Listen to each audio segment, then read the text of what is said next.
तो फ्रेंड, आज इस वीडियो में हम सिल्कवर्म यानी रेशम कीट के अंतर्गत जो बीमारियां होती हैं, जो रेशम कीट में जो बीमारियां होती हैं जिसके कारण सिल्क पर बहुत बुरा प्रभाव पड़ता है, और साथ ही जो सिल्क है यानी जो रेशम है उसका ह्यूमन लाइफ में क्या इंपॉर्टेंस है, उसका क्या इकोनॉमिक इंपॉर्टेंस है, इन सब के बारे में आज की इस वीडियो में हम पढ़ेंगे। इसके पिछले वीडियो में आपको सेरिकल्चर के बारे में डिटेल से बताया गया और उसमें सिल्कवर्म की यानी जो रेशम कीट है उनकी जो स्पीसीज है उनके बारे में, और साथ ही साथ जो मलबरी सिल्कवर्म यानी जो बॉम्बेक्स मोरी जो कैटरपिलर लार्वा जो है मलबरी सिल्कवर्म का जो कैटरपिलर लार्वा बॉम्बेक्स मोरी के लाइफ साइकिल के बारे में डिटेल से जानकारी दी गई।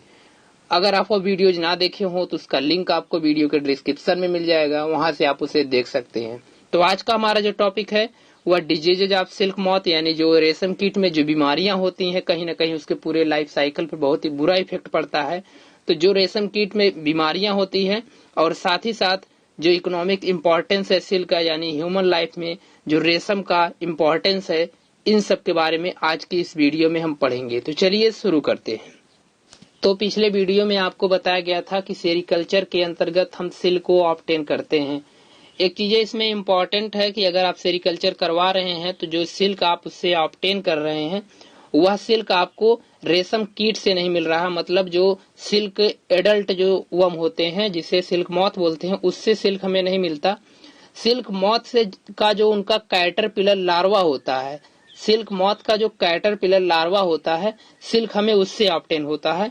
तो ये चीजें आपको याद रखनी है कि जो सिल्क हमें मिलता है वह सिल्क मॉथ से नहीं मिलता, सिल्क कीट से नहीं मिलता, मतलब रेशम कीट से नहीं मिलता।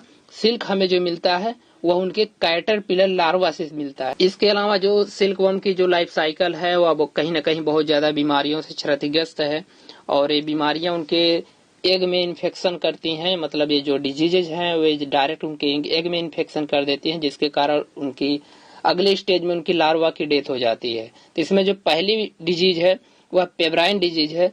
पेब्राइन डिजीज क्या एक फंगल डिजीज है, नोसेमा बॉम्बेसिस नाम का एक फंगस होता है, इसके कारण इनमें एग में इनके इन्फेक्शन हो जाता है, और एग में इन्फेक्शन होने के बाद अगली स्टेज इनकी जो लार्वा की होती है कहीं ना कहीं वो लार्वा की फिर डेथ हो जाती है जिसके कारण जो हमें सिल्क मिलना था वो नहीं मिल पाता। उसके बाद जो नेक्स्ट डिजीज है वह मस्करडाइन डिजीज है या भी एक फंगल डिजीज है, और बेवरिया बैसिना नाम के एक फंगस के द्वारा होती है। इसमें भी क्या होता है लार्वा की जो होती है वह डेथ हो जाती है।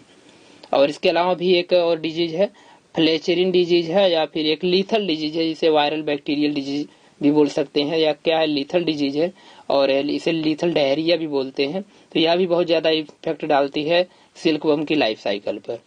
इसके अलावा जो नेक्स्ट डिजीज है वह ग्रोसेरी है या एक वायरल डिजीज है, और न्यूक्लियर पॉलीहेड्रोसिस वायरस के द्वारा इस डिजीज को कॉज करता है। तो ये जो डिजीज होती हैं ये कहीं ना कहीं सिल्क मॉथ के पूरी लाइफ साइकिल के ऊपर बहुत बुरा इफेक्ट डालती हैं।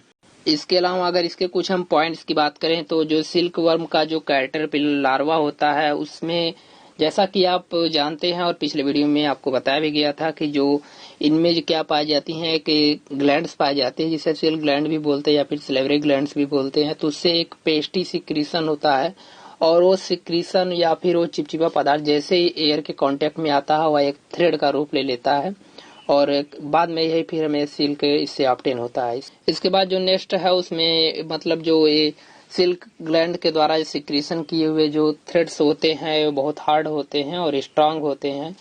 स्ट्रांग और हार्ड होने की वजह से इनमें काफी ज्यादा मजबूती होती है, और मजबूती होने के कारण इसका यूज आसानी से किया जा सकता है। ये दो प्रकार के फाइबर्स का सिक्रीशन करते हैं, एक इलास्टिक इनसॉल्युबल सिल्क फाइबर्स होता है, एक जिलेटिनस सॉल्युबल सिल्क फाइबर होता है।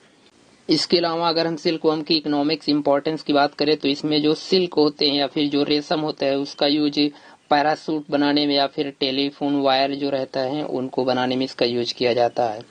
और इसके अलावा इसका यूज फिशरी मडेस्ट्रीज में, मतलब जो फिश को पकड़ने के लिए जो नेट वगैरह बनाई जाती है उसमें भी यूज किया जाता है। हाई क्वालिटी नेट जो अच्छी किस्म के जो नेट होती है मछलियों को पकड़ने के लिए उसमें भी इसका यूज किया जाता है। इस कारण क्या होता है ये जो रेशम होते हैं बहुत हार्ड होते हैं और मजबूत होते हैं, तो इसलिए इसका यूज नेट वगैरह बनाने में यूज किया जाता है।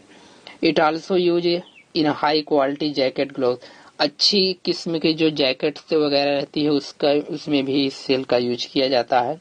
और साथ ही साथ जो रेसिंग कार्स रहती हैं, जो अच्छी क्वालिटी की जो ब्रांडेड जो कार हैं, उनमें इनके जो टायर्स बनते हैं, उन टायर्स में भी सिल्क का यूज किया जाता है।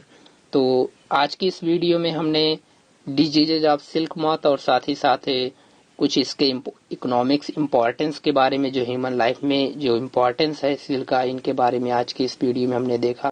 अगर यह वीडियो आपको कुछ इन्फॉर्मेटिव लगी हो तो इसे लाइक करना ना भूलें और साथ ही साथ चैनल को सब्सक्राइब कर बेल आइकन को प्रेस करें, जिससे आने वाली वीडियोज की नोटिफिकेशन आपको मिल सके।